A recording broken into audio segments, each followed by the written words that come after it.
Good morning, good morning, good morning. Welcome to Sierra Center for Spiritual Living. We're going to get started right away with our first two community songs. Here we go.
Only one of us, you are mine.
Thank you, thank you, thank you. I want to welcome everybody who is joining us through Facebook, Zoom, and YouTube.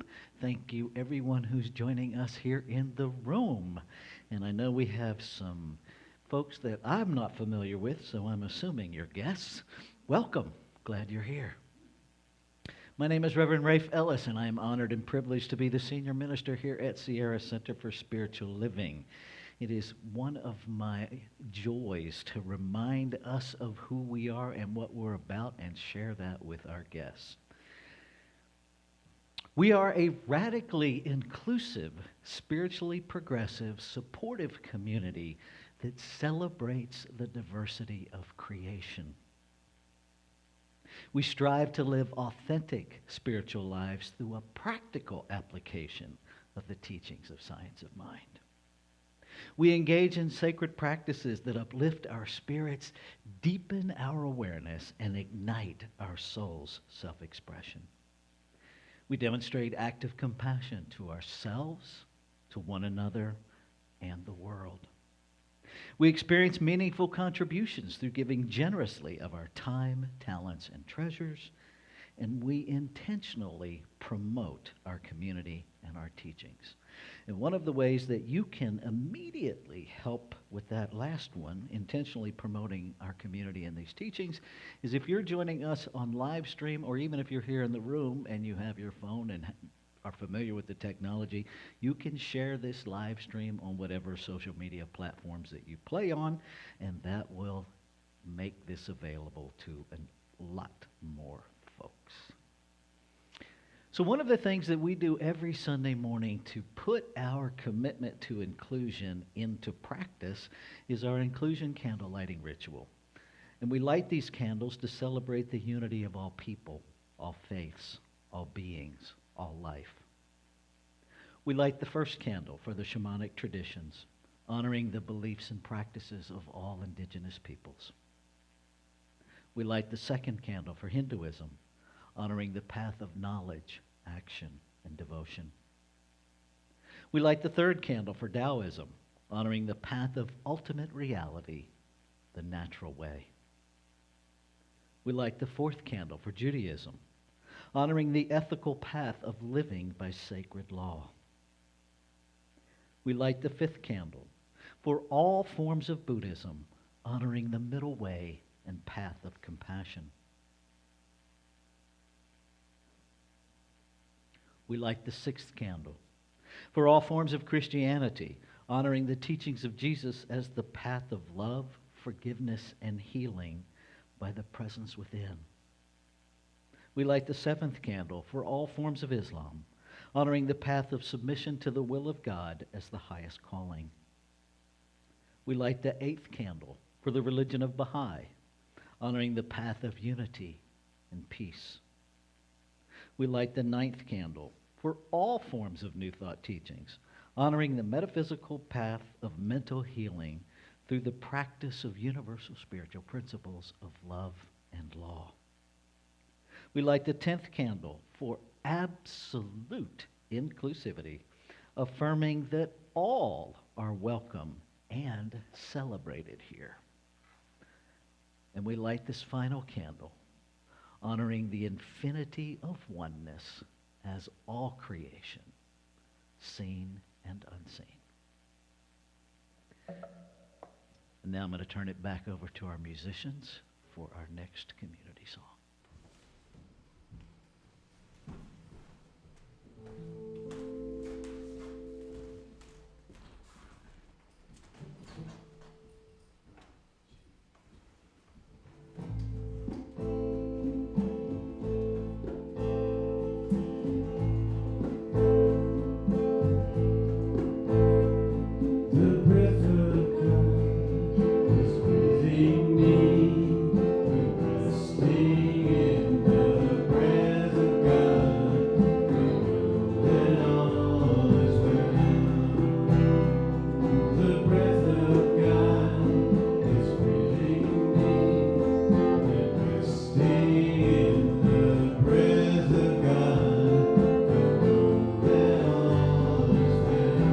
grace of God, His grace in me, and resting in the grace of God, I know that all is well. The joy of God, the joy of God, is joy in me, and resting in the joy of God, I know that all is well. The love of God is love in me, and resting in the love of God, I know that all is well. The breath of God is breathing me, and resting in the breath of God, I know that all is well. The breath of God is breathing me, and resting in the breath of God, I know that all is well. I know that all is well. I know that all is well.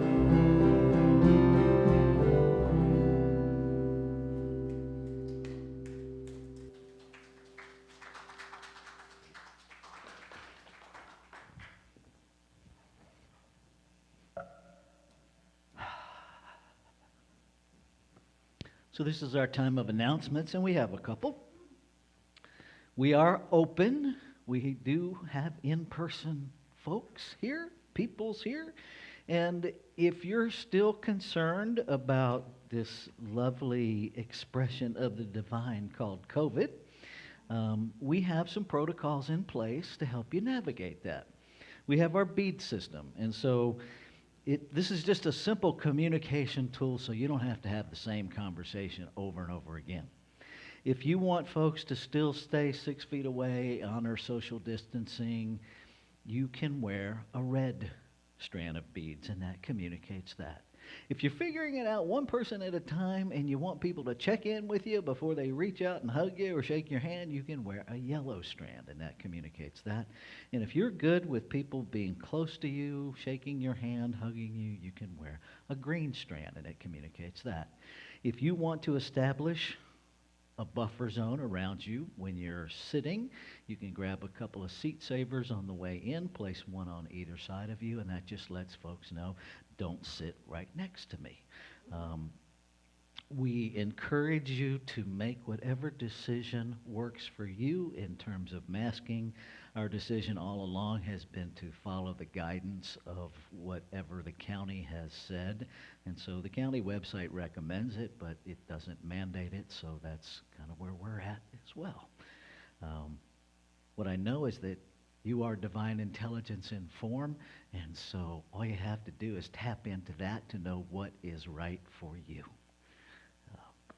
We do ask, if you have any symptoms of anything, or if you have been exposed and you find out, like you're here today and you find out tomorrow that you were exposed to somebody who has COVID yesterday, that you contact us immediately so that we can do our due diligence in terms of contact tracing. Okay. Walking with the Rev, canceled for the month of June because we're moving the Rev and Deb from Grass Valley. You can go ahead and switch that. We're moving from Nevada City to Grass Valley. And so July we'll start the Walking with the Rev back up. We're about 90% moved.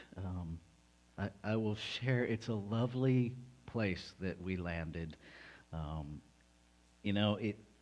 Everything works out when we let it. We didn't have a whole lot of notice that we had to move, but the person that owns our house also gave us a tip to the new landlord where we're at, and within a week we had a new lease signed. And yesterday I was out there unloading a load from the cargo trailer, and I looked up, and the locals multiple families of geese. You can see it on Facebook. We're having a welcoming parade through the front yard. I thought, how nice. They threw a parade in our honor. So that will be fun because I assure you, Taz and Thor would absolutely lose their ever-loving minds at that parade. All right.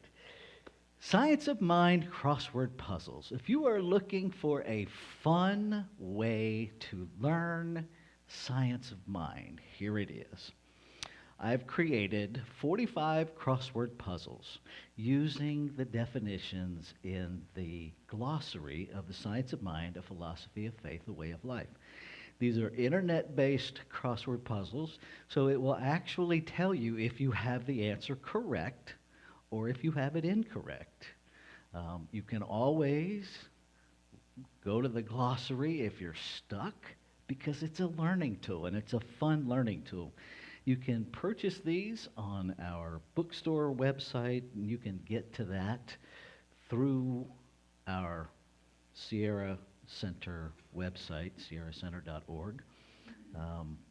If you're remote, if you purchase these, make sure you tell us what CSL community you're affiliated with, because we're also using it as a reciprocity tool. And so when you tell us what community you're with, we will tithe 10% of your purchase back to your center, living these teachings in everything we do. Okay. First Friday fun. July 1st is the first Friday in July, and our very own board president, Marilyn Gale, will be here from 6 p.m. to 8 p.m. presenting an evening of interactive music. You're welcome to bring your dinner to enjoy. We will have some tables set up. We also have sparkling water and some snacks available for purchase. We are asking for a love offering donation, but rest assured, no one, absolutely no one, is turned away for lack of funds. So please just come, be in community, enjoy the music, experience Marilyn Gale, and have a new experience for yourself. Okay. So in the craziness of life, Deborah and I are partnering with a center on the East Coast. In fact, I am having a bi-coastal day already. I spoke at Columbia Center for Spiritual Living in Columbia, Maryland at 6:30 this morning. And so if I appear particularly more energized and awake than normal, it's their fault. But we are doing a series of workshops with them in July. And so this information will be in our newsletter. We encourage you to come. It's a different take on inclusion than probably what you're used to. This is really about building inclusive community.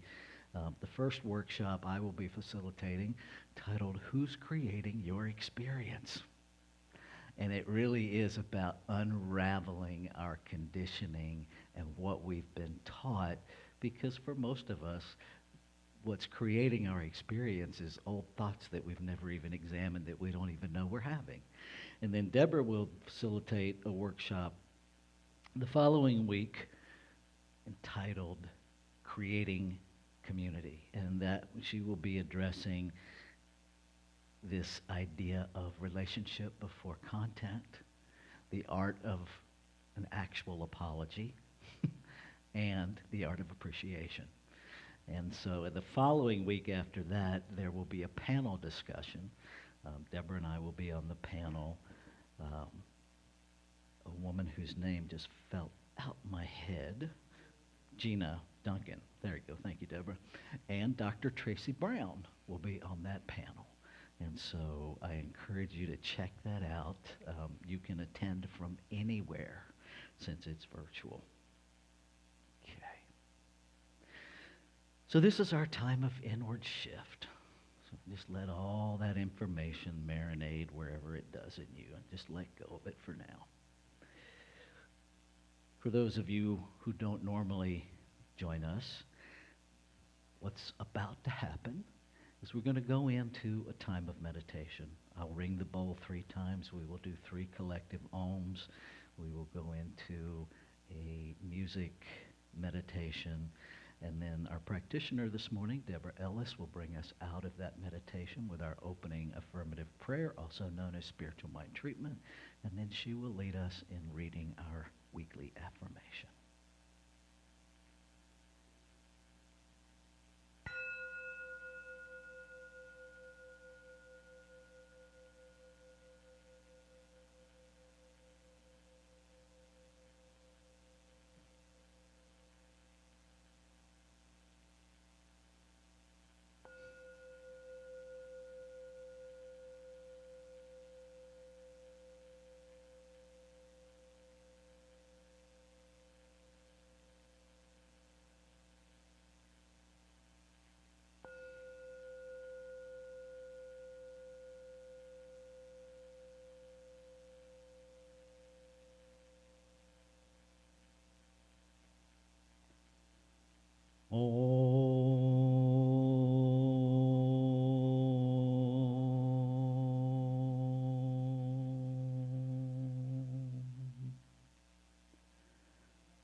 Allowing your next breath to be a little bit deeper than the one before. Great Mother, Grandfather, Universal Intelligence, the One, the Beloved, all-knowing, all-powerful, present right here and right now. It is that great mystery of life, moving, expressing, articulating, reigning supreme in and through and as all of creation, all that is seen and all that is unseen. It is that love that radiates everywhere, breathing all of life. And so it's through this breath that we are connected, that the oneness of life connects all of us, knowing itself wholly, perfectly, and completely. And when I say that, I mean there is nothing to add to and nothing to take away. It is all whole and complete. So it's from this place, this agency of love that I stand on in this very room. I claim and affirm that this life that we are living and breathing and expressing and knowing ourselves, individualized exquisitely as this one thing that I attempt to describe, because it is so much more, so much more. So I'm knowing in this very room that there is enough love to heal the world. Right here in this very room,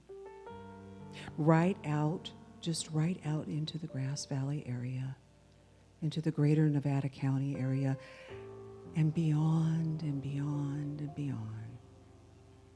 There's this interconnectedness of life that we all share. There's no separation. It's an illusion. So I'm so grateful to speak a word of blessing for this service, knowing that it is already ordained, that every hand, every heart that has participated in the unfolding and bringing this service forth is done. It's done. It's just done with all the love and all the beauty in the hearts and minds of the one. So I am so joyful and so grateful this morning, moving in the flow, gently rowing down the stream, slowly, intentionally, with every breath. I am that light, and so are each of you. So grateful that all of the pain and suffering right now in this very moment is being turned into dust. And that there is a love holding and sustaining all of life. And it is a power and presence that we can count on and use for good. So I release now into that alchemy of love and law, knowing that all truly is well. And I anchor this now by saying, and so it is. Good morning, beautiful people. My name is Deborah Ellis, and I am so privileged to be one of your licensed spiritual practitioners here at Sierra Center for Spiritual Living, and to be in service to this community and beyond. So what I'm going to, and welcome to everyone online, everyone wherever you're viewing us from. You are so welcome here this morning. So what I'm going to do now is I'm going to read our affirmation. I'm going to read it through once, and then we can read it together, if you so choose. All right, take a breath with me. I feel and honor every sensation in my body. I feel and honor every sensation in my body. And so it is. Blessed be.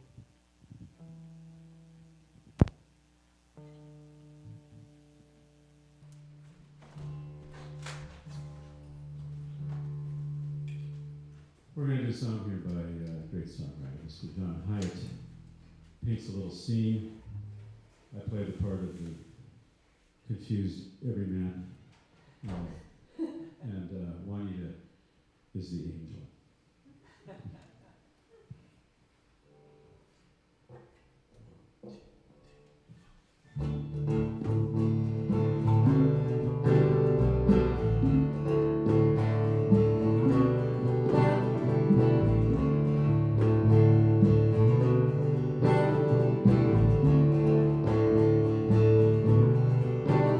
You were dreaming on a park bench by the broad highway somewhere, when music from the carillon seemed to hurl your heart out there. Past the scientific darkness, past the fireflies that float, to an angel bending down to wrap you in her warmest coat. And you ask, what am I not doing? She says, Your voice cannot command. In time, you will move mountains, and it will come through your hands.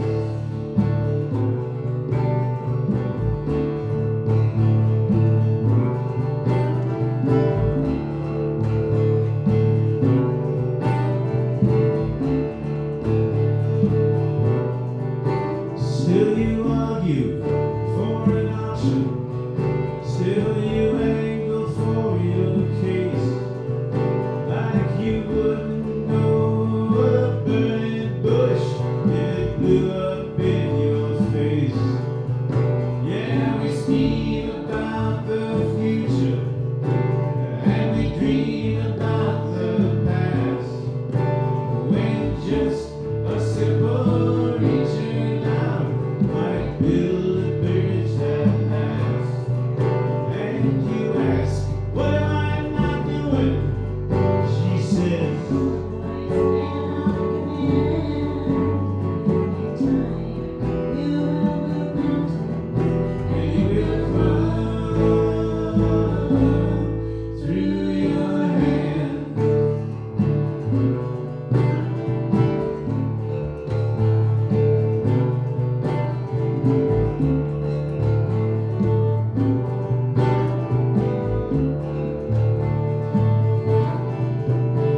So whatever your hands find to do, you must do with all your heart. There are thoughts enough to blow men's minds and tear great worlds apart. There's a healing touch to find you on that broad highway somewhere. to lift you high as music flying through the angel's air. Don't ask What you are not doing, because your voice cannot command. In time, we will move mountains, and it will come through your hands.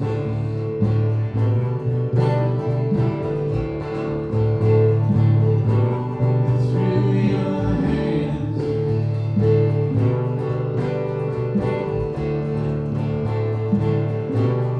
Through your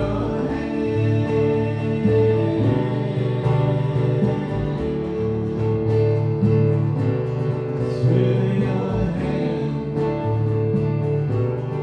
Through your hands. Through your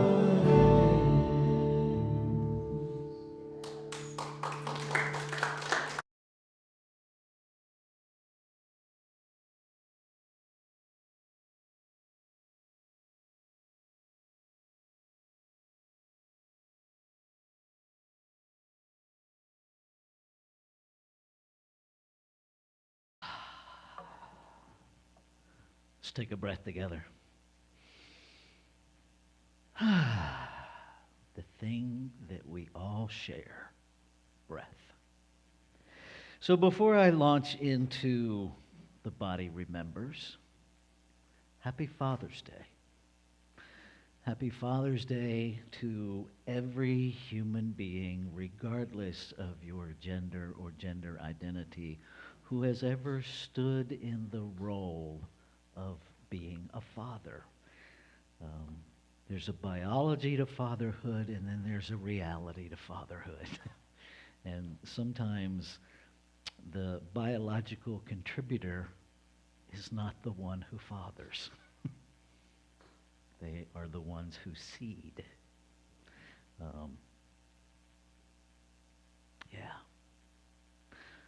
Just in all transparency, this is a tender day for me because my son is no longer in physical form. And for those of us that, it was a tricky thing. It was like my human brain kind of did this dance of, am I still a father without my kid? Because words are funny that way. And I am, and I will be, and so are you. And we don't get over things. We move on with them. Anybody who tells you to just get over something doesn't understand what's actually happening. I also want to say happy Juneteenth. And for those of you who do not know about Juneteenth, here's the deal.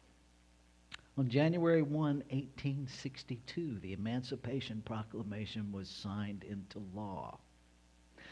And as states became aware that enslaved people were free, some people freed the people that they had held as property. Others relocated to the state of Texas because the state of Texas was not enforcing the Emancipation Proclamation. It was not until June 19th, 1865, that a general arrived in Texas and pretty much forced the issue. And so that's why Juneteenth is celebrated, because, that's 18 months after they were freed, they were finally freed.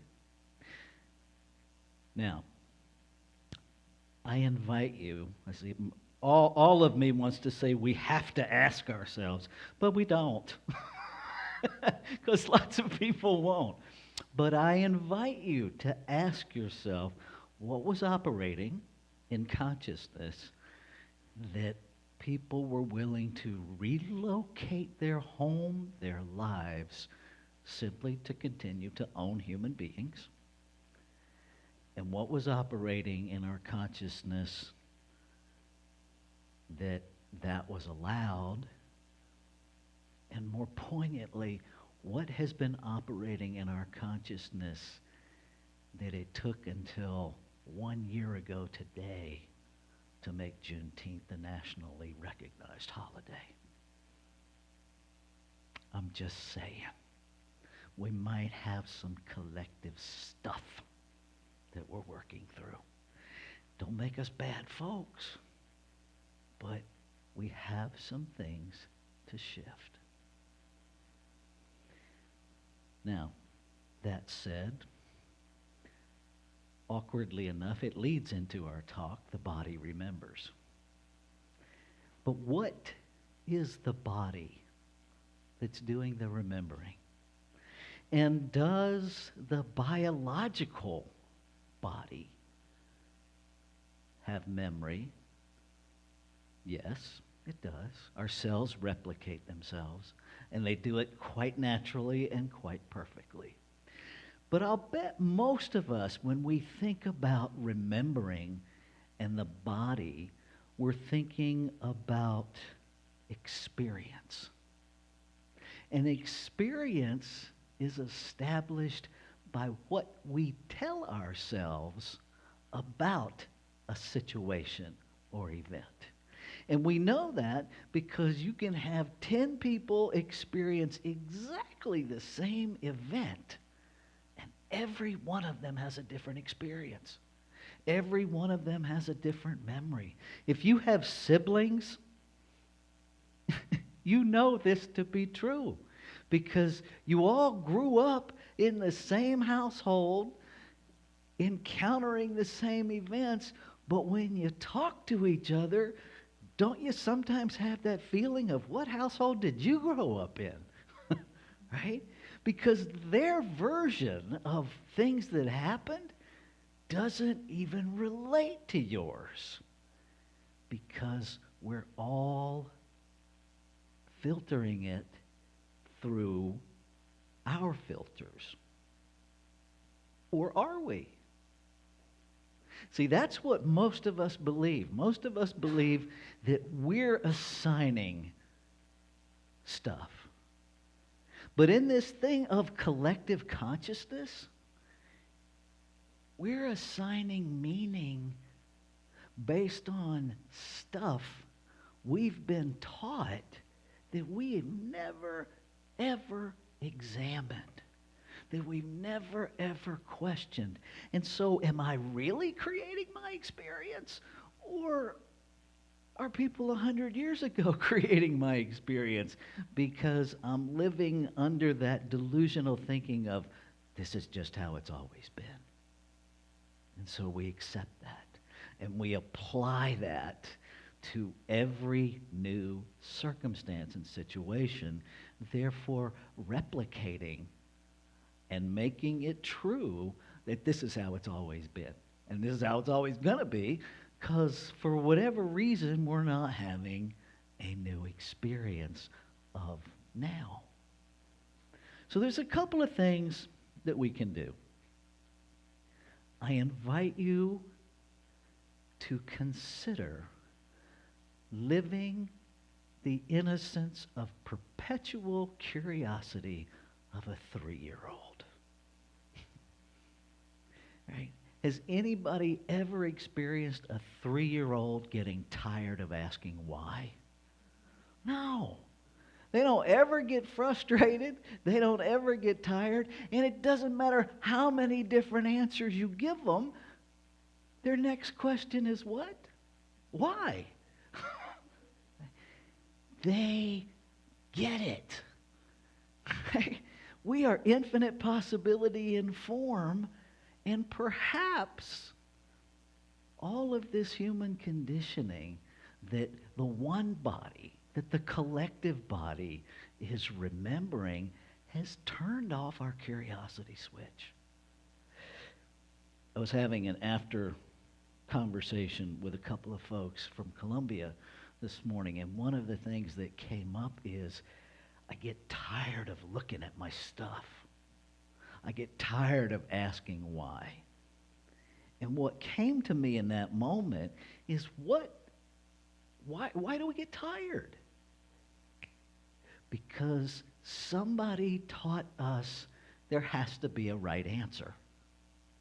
And we have to find it in order to get the reward. We've all been conditioned on the reward-punishment paradigm, every one of us, that it captures our attention, right?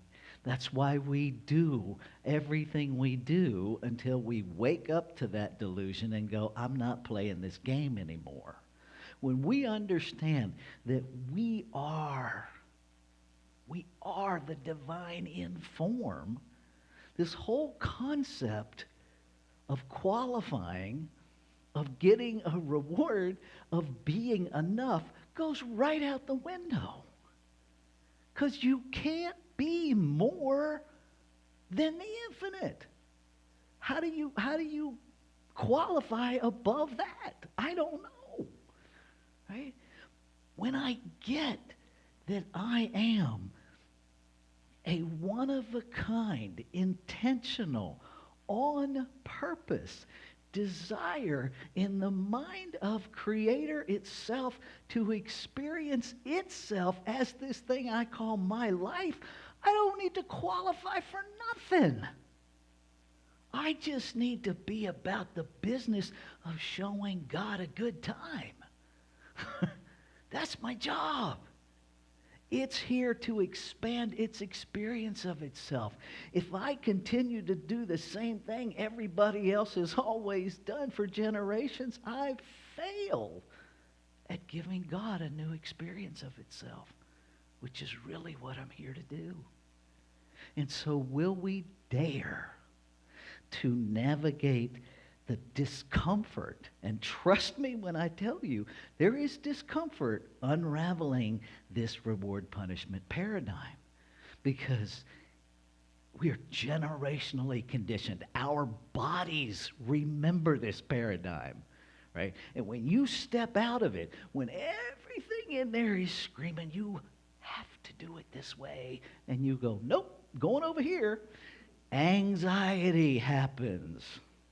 And we start, it's like, I don't know about here. I know there's ice here, but like back east, there's lots more ice in the wintertime. You ever had those moments where you slip on the ice? You know intellectually you are the only one there within 5 miles, but you look to see who saw you fall? Right? That's how deep this reward-punishment paradigm is. We look to see who noticed so we know how to behave. What if you stop giving a rat's rear end who's noticing? And you just be about the business of being you. As we say in my community of origins, just do you, boo. Just do you. Everybody else is taken anyway. Right? If I try to be Deborah, it's not going to work well. If Deborah tries to be me, not going to work well. Okay? You, and I'll keep repeating this, you are an intentional, on purpose, one of a kind, never to be repeated, divine idea in the mind of the infinite, to experience itself as you. You can't be any better than that. You can't be any more precious than that. Within each and every one of us is the full authority, the agency, the power of that. And when we know who we are, we tap into that. And then whether you approve of me or not ceases to matter. Now, yes, it's nice in the human realm to get kudos. But if my sense of self depends on your approval, the situation is way worse than I thought. Way worse. Because if I am living authentically, chances are good, if not guaranteed, somebody not going to approve. Right? Somebody's going to have an issue. Why? Because we're all conditioned. We all remember the reward punishment. There are people who, out of love, will warn you that you're being too authentic, and they will warn you about the perceived punishments that are coming for your authenticity. They're not doing it to try to control you. They're doing it out of this conditioning, and because they love you. They don't want to see you get punished. They don't want to see you be in trouble. And that's how it continues over and over and over. And so, really, the invitation is to know how it operates in us. We don't deny that we feel it, but we do get to make a choice of what we're going to follow. We get to choose. And what if, little by little, you start taking daring risks to choose something that you can't find in your internal shouldapedia? Right? We all have, that's how I envision all of this conditioning, is just volumes and volumes within me of shouldapedia, where I start to take an action and I pause and I go, wait, let me see what I should do. Oh, that, okay. What if you stopped referencing the shouldapedia? What if you just said, this is what's alive in me? And you be that. No matter what anybody thinks. My friend Reverend Jeff Anderson used to say, when people would say, I'm losing my mind, he would immediately, you say that like it's a bad thing. Right? What if we were willing to lose our human minds in order to access divine mind? Ernest Holmes taught the same principle that frees us, enslaves us. And what he's talking about is the power of creative thinking. Right? Depends on how we use it. If I keep thinking the same old thoughts over and over again, I get the same old stuff over and over again. The problem is we can fool ourselves because I can actually create different physical experiences of the same thought. So I think I'm doing it differently, but I'm not. If I get underneath to the core, there's 101 ways to live in poverty or more. But I think I'm not living in poverty anymore because now I've created a different version of poverty. Still poverty. Lack of friends, lack of connection, lack of sense of self. All of that is poverty. It's not just about money. Right? So are we willing to pull out that taproot? Those of you that have been with me for a while have heard this before. You'll probably hear it again. We are a new thought teaching. I dare you to have one. I dare you. Have a new thought already. The worst thing that happens is you create a new experience for yourself. Here's the good news. If you don't like it, oh, wait, have another new thought. Have another new thought. We are infinite possibility in form. I promise you with every fiber of my being, you will not run out of new thoughts. Just keep having them. Just keep having them. Let yourself play in the realm of possibility. Let yourself be a perpetual 3-year-old. Why? What else is here? How come? How'd it get that way? And then listen. Because you know how that 3-year-old will just tap, tap, tap, tap, tap, tap, tap, tap, tap until you pay attention? Listen to that tapping. God, creator, divinity, one mind, whatever you call it. It's tapping. It has something to tell you. Are you willing to listen? Are you willing to be more than you can even imagine yourself to be? Are you willing to be an intentional, one of a kind, never to be repeated expression of divinity? Let's take this into prayer.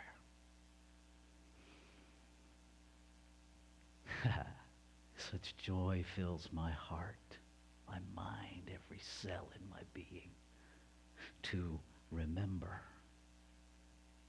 to recollect, to recognize, to know again the truth that there is only one.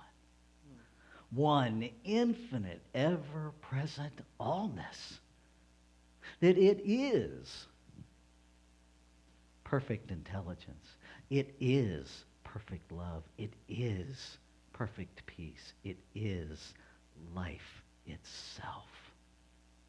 It is power. And so there's nothing for me to seek, knowing that I am made out of it, by it. Logically, I must be it. So there's nothing to seek. I already am what I seek. And so I speak my word, recognizing it is the word of the infinite speaking through this physical being that I call me. Claiming, affirming, laying the authority of the infinite as my agency, standing on it, standing in it, standing as it, to be all that I came here to be. To release the limitations of my human conditioning, to release the limitations of this physical remembering, and to allow the remembering of the one body. To allow the recall of the infinite, to allow the curiosity of infinite possibility to be my go-to, to be that place I live from, and to know that for every question I ask, the answer is in the question. Fully present. So grateful. So grateful for these teachings. So grateful for the truth of oneness. So grateful for this infinite creator that simply gives of itself to itself. That in its eternality and in its infinity, it never runs out. Never exhausts itself. 100% dependable. Hallelujah. And so knowing how it works, I know that the word spoken is the word fulfilled. And so I don't need to depend on appearances. I don't need to depend on the physical realm to validate. I simply know in the presence of my being it is done. And as I know, I let go. And I live in the faith that it's already done.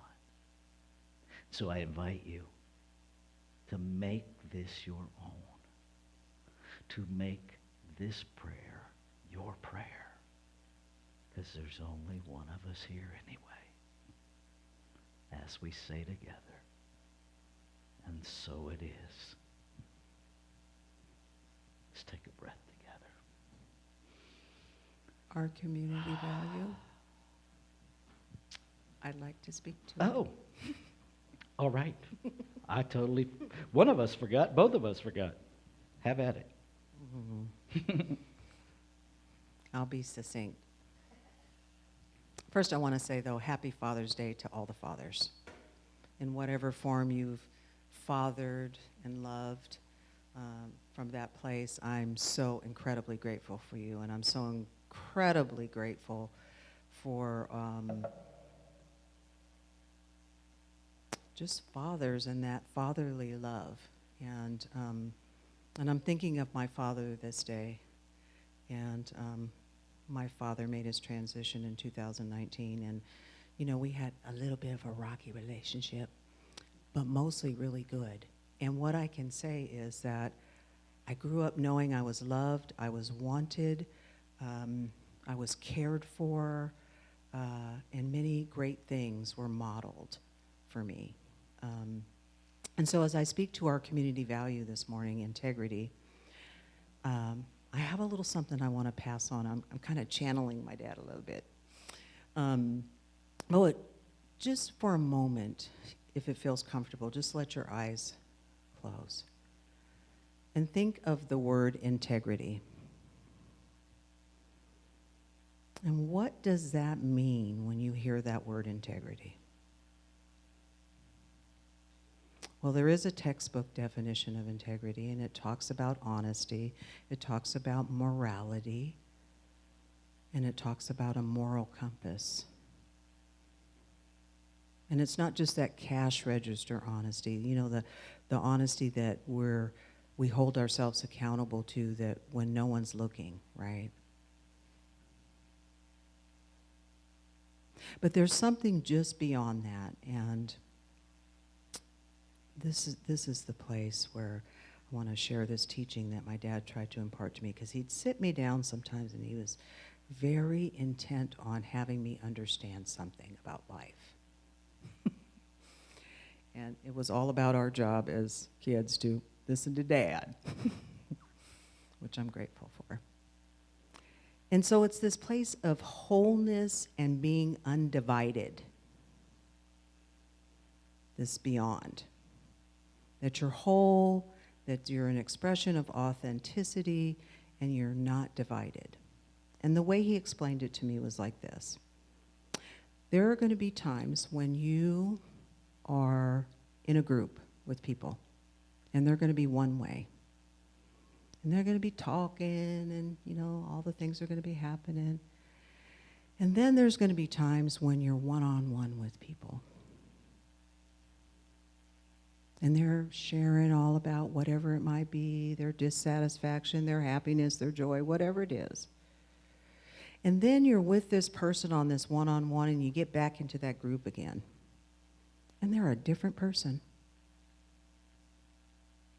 They're a different person. And he said, I want you to pay attention to that. It's important. It's an important space in between to know about people. And then he talked about backbone, and he talked about authenticity, not using those words, but those people that have very little space in between those two, those are your people.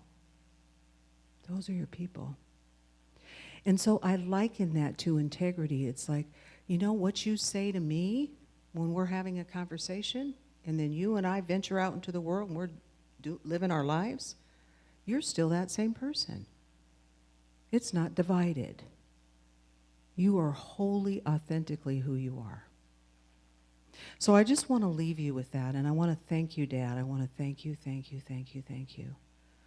Thank you for all of the love, all of the nurturing, all of the attempts, and all that you navigated in your life as a black man, and all of the freedoms that were taken from you, and all of those places where you continued on anyway, to be a good citizen, to be an upstanding man, to be a father, to be a lover of life, and to continue to smile and laugh and joke and find the goodness in life. I'm so grateful, and I miss you so. And I know you're right here in my heart always. So if you've lost your beloved father in whatever form that's in, just know that that energy and love lives in you. And so it is.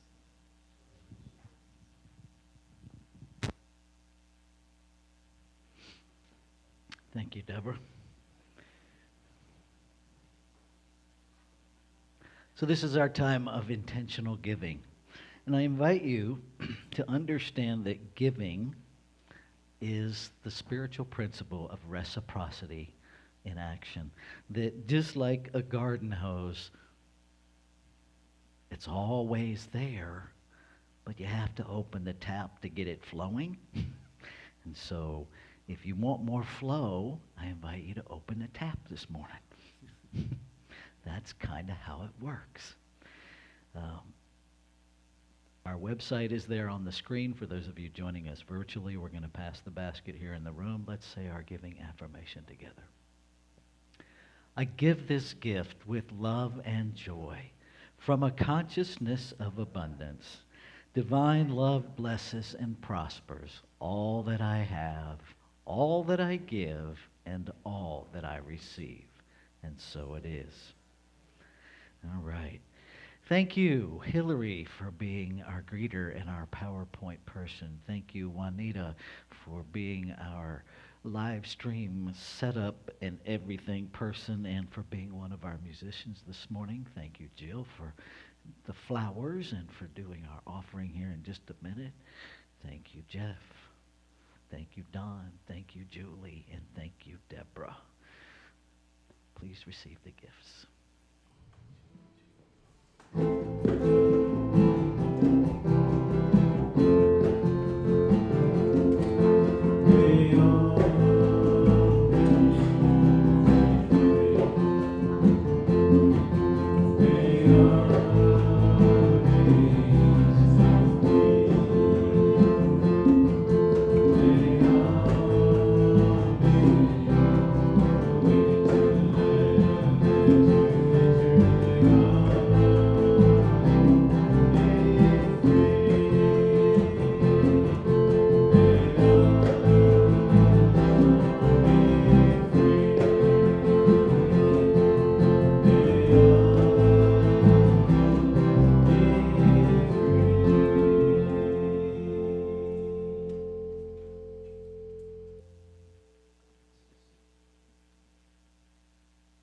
There we go. I speak a word of gratitude for the infinite in the form of money, knowing that the gift of energy sustains us, grows us, that we give through Sierra Center for Spiritual Living to continue to do good work in the world. And so it is. So one quick announcement that wasn't in there. We're just putting it together so we don't have a slide. August 7th, we are going to be doing a celebration of life for people in our own community that we have lost over the last couple of years. And we're going to really provide some healing rituals because our entire world has been in a state of delayed grief for the last couple of years. People have lost jobs, people have lost homes, people have lost relationships. We've all lost what we thought was our idea of normal, right? There's been a tremendous amount of loss. And so it's time to start healing that. And so we're going to come together. Our Sunday service on August 7th will be a bit of a different service, and it will be a bit longer service so that we can accommodate all of that. Jeff is connecting with local musicians to put together some special music. We will honor individuals, and we will invite people to bring whatever pictures of whomever or whatever that they have lost, that they're navigating, so that we can all do some healing ritual work together. I'm working with the practitioners and other ministers to put together some healing rituals that will really help us all move into a healing process and begin this delayed process. So I hope you'll mark that on your calendars. I hope you'll be here in person. If not, I certainly hope you will continue to join us online. If you're here in the room or wherever you are, unless you're driving, stand up and let's do our benediction together. Something wonderful is happening as me right now.